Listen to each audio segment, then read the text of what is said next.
Le péché avait interrompu, troublé nos rapports avec Dieu lui-même, autant qu'avec sa loi. Et avec la faveur divine, nous avions perdu la vie divine.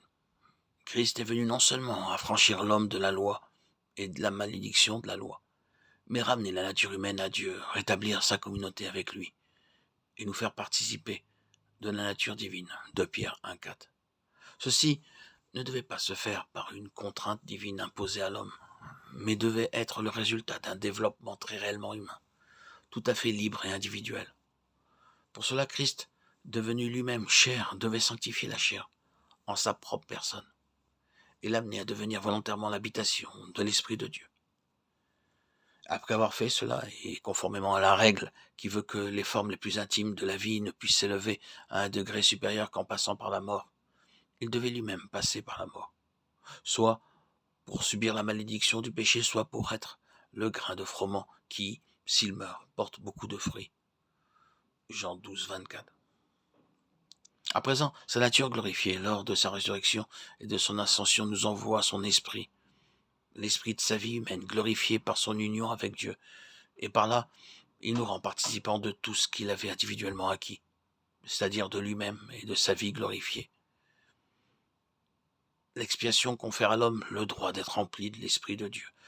Jésus, après avoir revêtu lui-même une nature humaine nouvelle et sainte, peut à présent nous communiquer ce qui avait été jusqu'alors inconnu, une vie à la fois humaine et divine. C'est ainsi que l'Esprit, qui est la vie individuelle de Dieu, a pu devenir aussi la vie individuelle de l'homme. Et c'est parce que l'Esprit est le principe vital de Dieu lui-même qu'il peut être aussi le principe vital de l'enfant de Dieu. L'Esprit du Fils de Dieu est ainsi en nous, l'Esprit qui crie « Abba, Père ». C'est cet esprit-là qu'il est parfaitement vrai de dire « Le Saint-Esprit n'était pas encore, parce que Jésus n'était pas encore glorifié. Mais à présent, Dieu soit loué, Jésus a été glorifié, à présent l'Esprit de Jésus glorifié est à nous. Et cette promesse peut s'accomplir. Qui croit en moi, des fleuves d'eau vive couleront de lui. » L'œuvre qui s'est opérée au moment où Jésus fut glorifié est actuellement et à jamais une réalité.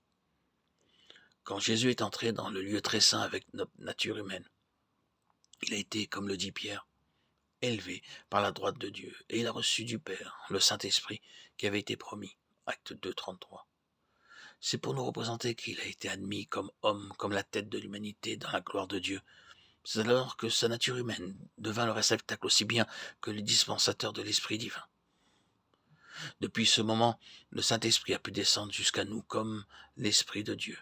Homme étant à la fois, très réellement, l'Esprit de Dieu et tout aussi réellement l'Esprit de l'homme. Une ère nouvelle a commencé dans la vie et l'œuvre du Saint-Esprit au moment où Jésus est entré dans un nouvel ordre de vie, où s'est opérée en lui la parfaite union de Dieu et de l'homme, où il a pris place sur le trône, revêtu d'une gloire jusque-là inconnue. À présent, l'Esprit peut témoigner de la parfaite union qui a eu lieu entre la divinité et l'humanité, et nous la faire réaliser en devenant lui-même notre vie. À présent, il existe l'Esprit de Jésus glorifié. Il l'a répandu sur nous, et nous l'avons reçu en nous. Ce courant de vie qui doit passer de nous à d'autres en fleuve de bénédiction.